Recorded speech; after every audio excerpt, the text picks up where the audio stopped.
Welcome to Breaking Ties, Is Divorce the Answer? This is your go-to source for practical advice and support when considering if a divorce is the right answer for you. Join us each weekday for a quick chat where we'll uncover a variety of topics such as child custody, property division, and self-care. Together, we'll explore the emotional, financial, and legal aspects of divorce and help you find the best path forward for you and your family. Here is your host and Certified Divorce Financial Analyst professional, Mike Fulkerson.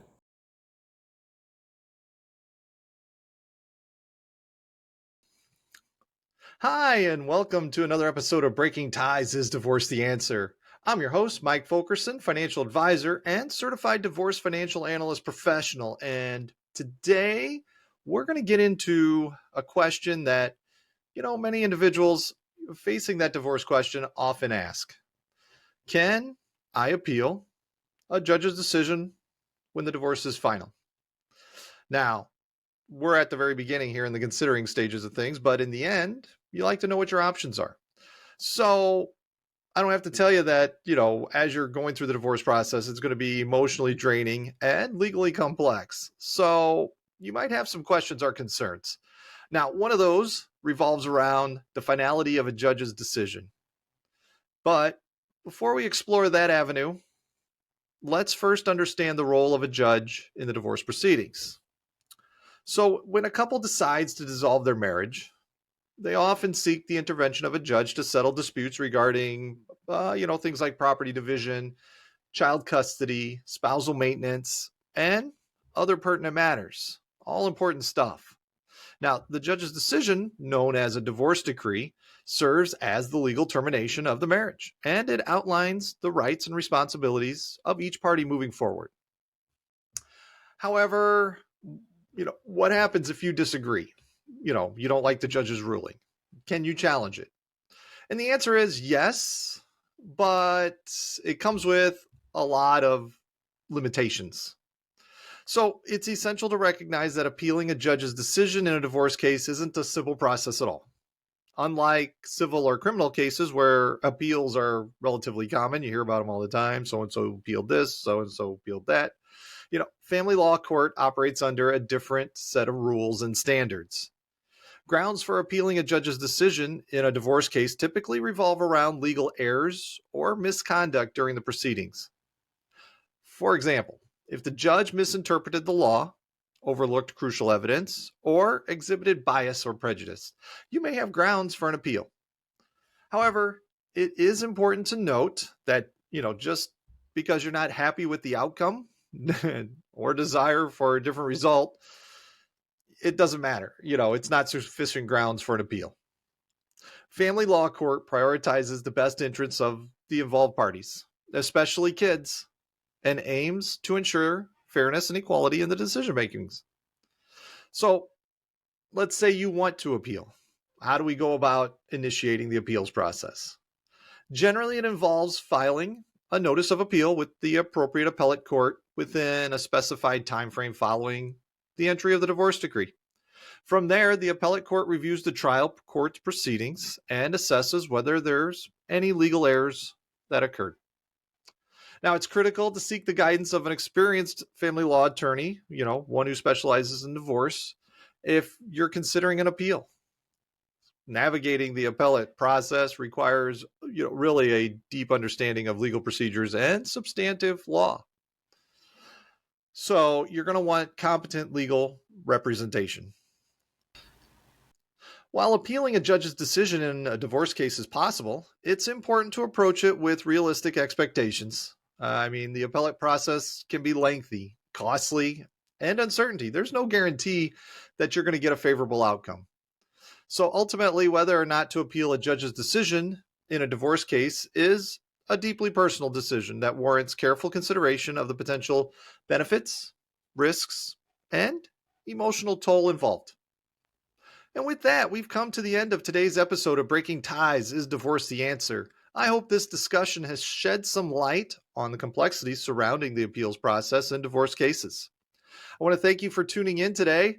And should you have any questions on today's topic or other financial planning issues, feel free to contact me. My information is in the description. Happy to help.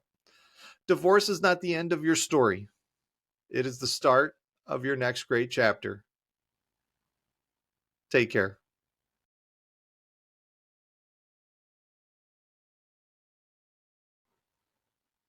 Hi, and welcome to another episode of Breaking Ties Is Divorce the Answer? I'm your host, Mike Fulkerson, financial advisor and certified divorce financial analyst professional. And today we are going to get into an aspect of divorce that often goes overlooked, and that is the emotional well-being of our children.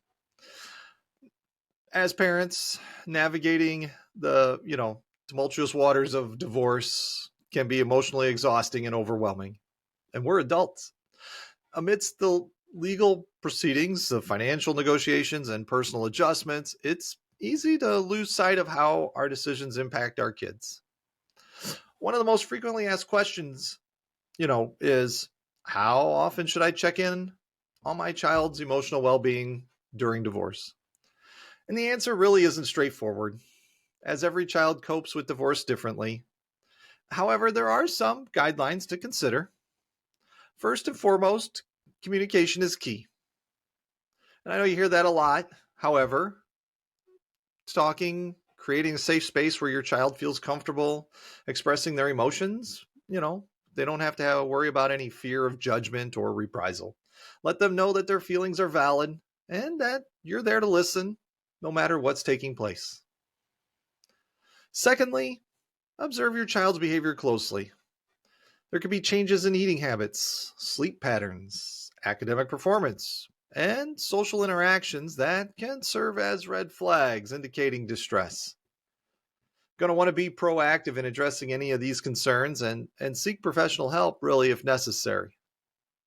Remember, divorce is a major life transition for children, and they may struggle to comprehend the changes unfolding around them. Reassure them that they are loved unconditionally, and both parents will continue to play active roles in their lives. Additionally, encourage open dialogue about the divorce process. Keep your child informed about what to expect and involve them in age-appropriate decisions whenever possible. Transparency fosters trust and minimizes uncertainty during this difficult time. Finally, you're going to want to prioritize self-care for yourself and your child. Engage in activities that promote emotional well-being, such as therapy, journaling, or spending quality time together as a family. By nurturing your own mental health, you set a positive example for your child to follow.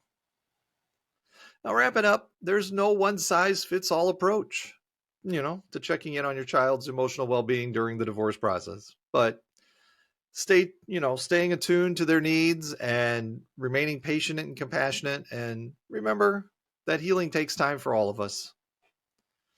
That's all for today's episode of Breaking Ties Is Divorce the Answer? Should you have any questions on today's topic or other financial planning issues, feel free to reach out and contact me using the information in the description. Divorce is not the end of your story. It is the start of your next great chapter. Take care and have a good day.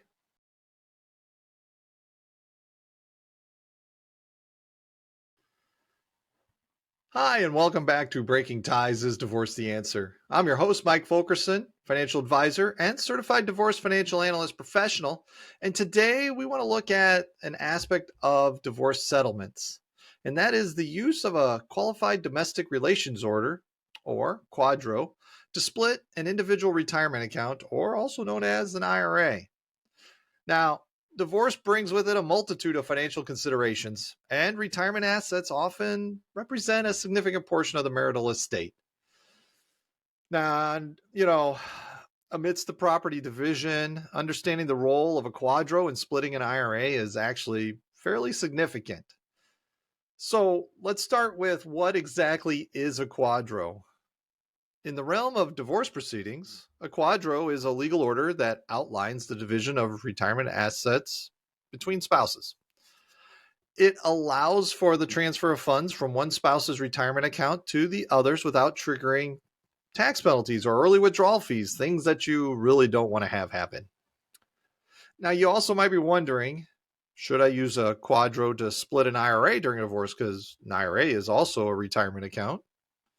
And the answer depends on several factors, and that starts with including, the type of the IRA, the terms of the divorce settlement, and the parties' individual financial goals.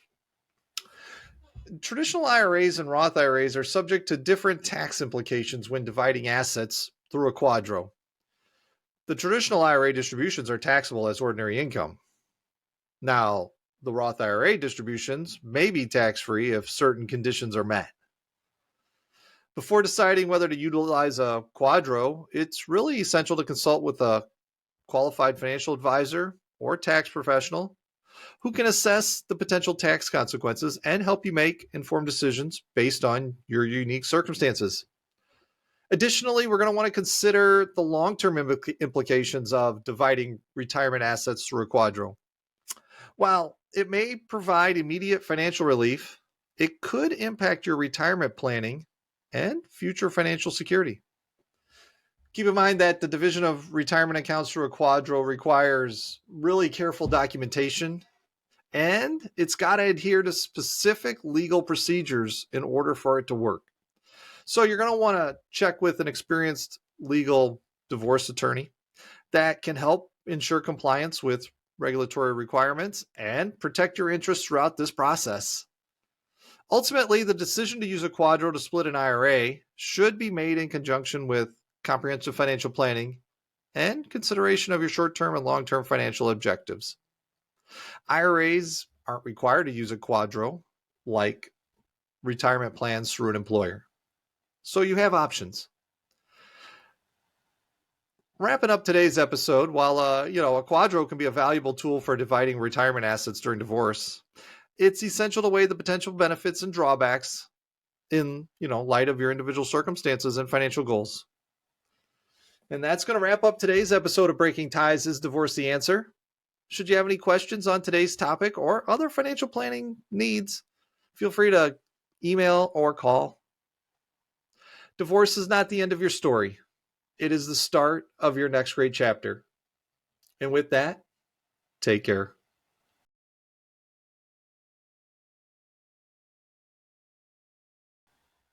Hello and welcome to Breaking Ties Is Divorce the Answer? I'm your host, Mike Fulkerson, financial advisor and certified divorce financial analyst professional. And today we're going to look at an important aspect of divorce planning, and that's using life insurance to protect spousal maintenance. Divorce brings with it a myriad of financial considerations, and spousal maintenance, which can be known as alimony or spousal support, is often a significant component of the settlement. But how can life insurance play a role in safeguarding these payments? Well, first and foremost, let's understand why life insurance is even a consideration. Spousal maintenance provides financial support to the dependent spouse after divorce, usually for a specified period of time. However, if the paying spouse passes away prematurely, the support may cease, leaving the recipient vulnerable. This is where life insurance comes in. By securing a life insurance policy, the paying spouse can ensure that spousal maintenance continues in the event of their death, provided, much needed financial stability to the recipient and any dependents. So how do you go about using life insurance to protect spousal maintenance? Well, it begins with a careful bit of planning and communication between both parties. First, we're going to want to determine the appropriate amount of coverage needed to replace the spousal maintenance. Consider factors such as the duration of the support, inflation, and any additional expenses the recipient may incur. Next, select the type of insurance policy that best suits your needs. Term life insurance offers coverage for a specified period, typically aligning with the duration of the spousal maintenance payments. Now, alternatively, permanent life insurance provides lifelong coverage but comes with a higher premium. Once you've chosen the right policy, ensure that the recipient is named as the beneficiary. This guarantees that the proceeds will go directly to them, bypassing the probate process and any potential disputes. It is also essential to review and update the policy regularly to reflect any changes in circumstances, such as remarriage, children, or adjustments to the spousal maintenance agreement itself. And finally, seek professional guidance from a financial advisor or a divorce attorney who can help navigate the complexities of life insurance and ensure that your plan aligns with your long-term goals. Finishing off today's episode, using life insurance to protect spousal maintenance can provide peace of mind and financial security for both parties involved in a divorce. By carefully evaluating your options and crafting a comprehensive plan, you might be able to mitigate the risks and safeguard the well-being of your loved ones. That's it for today's episode of Breaking Ties Is Divorce the Answer? Should you have any questions on today's topic or other financial planning issues, feel free to contact me. My information's in the description. Divorce is not the end of your story. It is the start of your next great chapter. And with that, have a good day.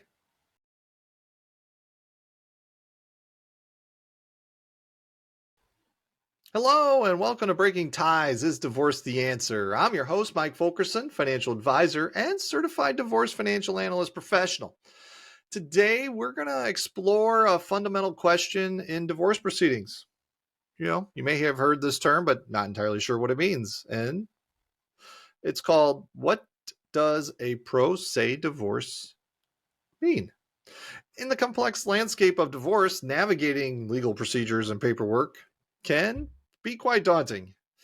Pro se divorce, Latin for oneself, offers an alternative approach where individuals represent themselves in court without legal representation.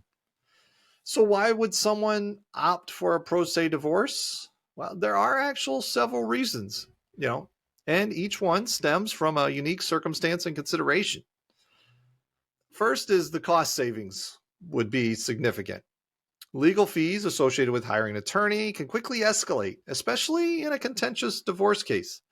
By representing themselves, individuals can avoid these expenses and retain greater control over their finances. Additionally, pro se divorce affords individuals the opportunity to have a direct hand in the decision-making process. That's what we want. We want to be in control, right? So, from filing paperwork to negotiating settlements, they maintain autonomy and agency over their own divorce proceedings. However, I got to say, it's pretty important to recognize that pro se divorce isn't without its challenges. Navigating the legal intricacies of divorce law requires a thorough understanding of procedural rules, documentation requirements, and courtroom etiquette. Without the guidance of a legal professional, individuals may encounter pitfalls and complications that could actually prolong the divorce process, or even worse, result in unfavorable outcomes. That's why, thorough preparation is really essential for anyone considering a pro se divorce.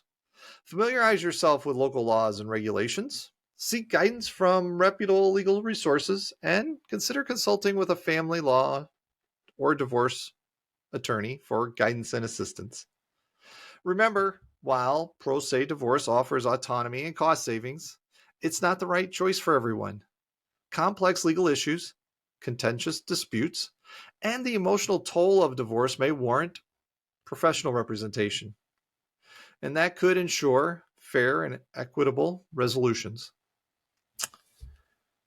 Winding down this episode, pro se divorce can be a viable option for individuals seeking to dissolve their marriage, without the involvement of attorneys.